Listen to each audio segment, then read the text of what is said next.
Welcome back to our channel 11th commerce class. कैसे हैं आप सब? आई होप आप सब एकदम अच्छे होंगे, एकदम बढ़िया होंगे। आप सबकी पढ़ाई भी काफ़ी अच्छी चल रही होगी। तो जैसे कि आप सब जानते हैं, आजकल हम पढ़ रहे हैं प्रिंसिपल्स ऑफ इंश्योरेंस। बहुत ही इंटरेस्टिंग और बहुत इम्पॉर्टेंट टॉपिक है ये। तो कल को हमने 2 प्रिंसिपल्स पढ़ लिए थे, आज हम पढ़ेंगे 2 और प्रिंसिपल। टोटल 7 है, तो हम 2-2 करके हर रोज कवर करेंगे इस टॉपिक को, ठीक है। थर्ड प्रिंसिपल है आपका प्रिंसिपल ऑफ इंडेमिनिटी। इंडेमिनिटी का मतलब क्या होता है? कंपेंसेशन फॉर लॉस, यानी कि जो आपको लॉस हुआ है उसके रिगार्डिंग आपको कंपेंसेट किया जाता है, आपको पैसा दिया जाता है, ठीक है।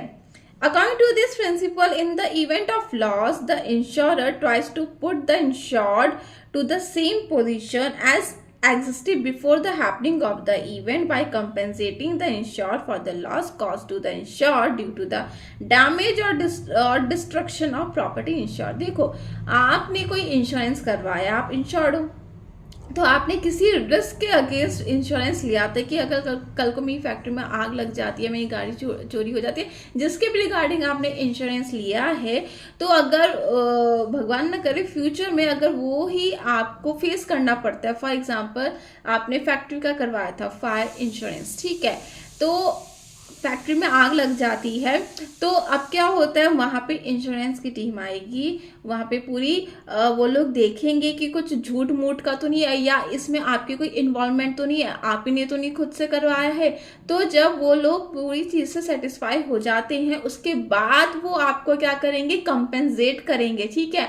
आपको जो भी नुकसान हुआ है वो उसको फुलफिल करेंगे, क्योंकि आपने इंश्योरेंस ले रखा था, और आपको बिल्कुल उसी पोजीशन पे ले आएंगे जिस पोजीशन पे आप लॉस से पहले थे। यानी कि आपको मतलब देखो, दुख तो होता है, उसका तो कोई मतलब हर्जाना कोई नहीं उसको पूरा कर सकता, लेकिन फाइनेंशियली आपको जिस पोजीशन पे आप फाइनेंशियली थे, मतलब जब आग नहीं लगी थी तो आपका सब कुछ अच्छा चल रहा था, तो फाइनेंशियली लॉस वाला कुछ नहीं होता। जब आग लग गई तो कितना बड़ा लॉस होता है, तो वो फाइनेंशियली आपको कंपेंसेट कर देते हैं। फाइनेंशियली आप उसी पोजीशन पे आ जाते हो जिस पोजीशन पे आप पहले थे, ठीक है। इमोशनली तो वो डिसबैलेंस वो तो कोई किसी का कर ही नहीं सकता, ठीक है ना, ठीक है।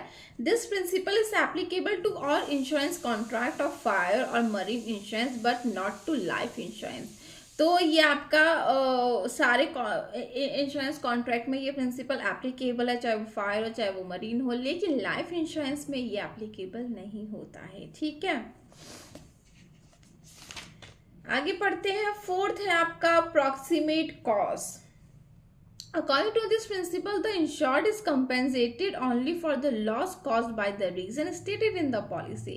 In case there are 2 or more causes for the occurrence of loss, the most proximate cause or the most direct or effective cause is considered। देखो, यहाँ पे अभी मैंने आपको बताया था ना कि अगर आपको कोई लॉस करा या कुछ होता है तो वहां से टीम आती है, तो वो देखती है कि क्या सच में ऐसा हुआ है, क्या रीजन है, इसके जो भी हादसा हुआ उसके पीछे क्या रीजन है, ठीक है। जो उनको लगता है कि कॉन्ट्रैक्ट में मेंशन किया गया था कि अगर ये कुछ लॉस होता है इस कॉज की वजह से या इस रीजन की वजह से जो पॉलिसी में लिखा हुआ है, तो वही आपको दिया जाएगा, ठीक है। और उसके अलावा आप कितने भी रीजन इंश्योरेंस कंपनी को बता दो, अगर इंश्योरेंस कंपनी को वैलिड नहीं लगेंगे, वो इफेक्टिव नहीं लगेंगे, तो उसके लिए आपको नहीं कंपेंसेट किया जाएगा, ठीक है।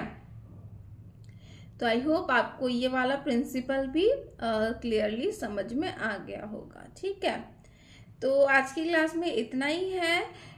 तो अगर आपको कोई भी डाउट या कंफ्यूजन होता है तो आप आराम से कमेंट सेक्शन में पूछ सकते हैं। तो कल को मैं सोच रही हूँ तीनों करवा दूंगी, 5, 6, 7, मतलब 7 है ना, तो हम कल को तीनों पढ़ लेंगे, ठीक है। फिर टाइप्स ऑफ इंश्योरेंस हम पढ़ेंगे, बहुत ही इंटरेस्टिंग टॉपिक है। Life insurance, health insurance, fire, marine and other, ठीक है। तो बेसिकली 5 इसके पार्ट हैं, बहुत मज़ा आने वाला है, आपको भी थोड़ी नॉलेज मिलेगी इंश्योरेंस के बारे में, ठीक है। तो आज की क्लास में इतना ही है। तो अगर आपको कोई डाउट या कन्फ्यूजन होता है तो आप आराम से मुझसे कमेंट सेक्शन में पूछ सकते हैं। तो फिर अब हम मिलेंगे कल की क्लास में, तब तक के लिए बाय।